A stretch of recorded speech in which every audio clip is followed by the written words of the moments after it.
Hi, this is Jay Wilson, Game Director on Diablo 3. Today I'm going to tell you about a new feature we've added called Artisans.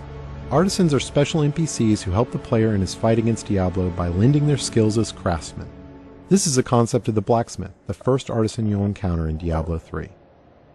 You don't start the game with access to artisans.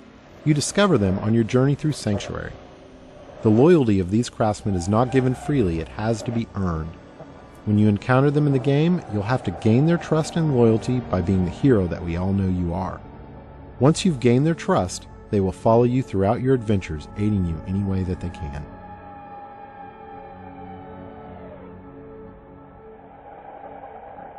We knew we wanted to add a crafting system to Diablo 3, but we felt that the idea that the player would have a side job on top of the immediate pressure of saving the world didn't really fit the tone of a Diablo game. We also didn't want the player to have to spend a ton of time banging on an anvil when they should be out killing things. So instead, artisans will do the crafting for you. As you can see, the blacksmith has set up shop in New Tristram and is ready to help out. Artisans can act as a normal vendor, selling a variety of useful items and purchasing anything you don't want to keep in your bag. All artisans can also craft certain items, depending on the type of artisan. The blacksmith mostly focuses on weapons and some types of armor. On top of that, all artisans have special abilities unique to them. The blacksmith can repair items, but most importantly, he can add gem sockets to some item types that do not already have sockets, regardless of the quality of the item. In addition, all artisans have training options so you can upgrade them, and talk options for that all-important gossip about what's happening in the world of Sanctuary. Let's talk about crafting first.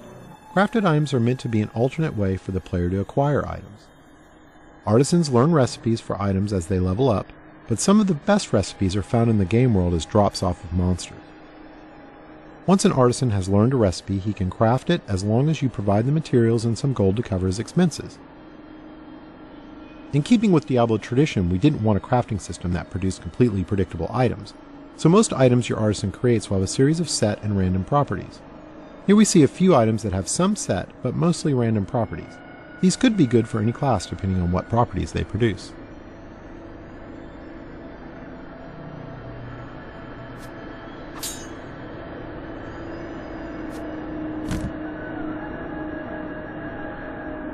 The main special skill of the blacksmith is his ability to add gem sockets to specific item types.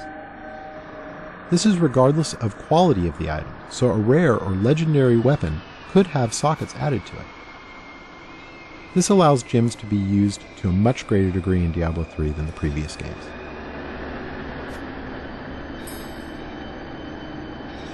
To craft items you need materials. Materials are acquired primarily through salvaging. You can use a special artifact you acquire that allows you to break items down into materials that can be reused in the crafting process. This has a couple of advantages. Less trips to the vendor to sell items because you can easily break them down while you're adventuring. And any items you don't need you can recycle in the hopes that they can be turned into something better. Artisans can be improved over time. The artisan does this by using crafting materials you provide him to train and practice. As you can see, once you've acquired the right materials, the upgrade process is quick.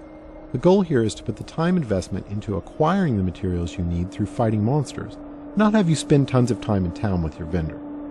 One of the great things about artisans is that they are visualized in the world. As you can see, now that the blacksmith has leveled up, the look of his shop is improved. Here's an example of how much a single artisan can improve throughout the game with this fully upgraded blacksmith.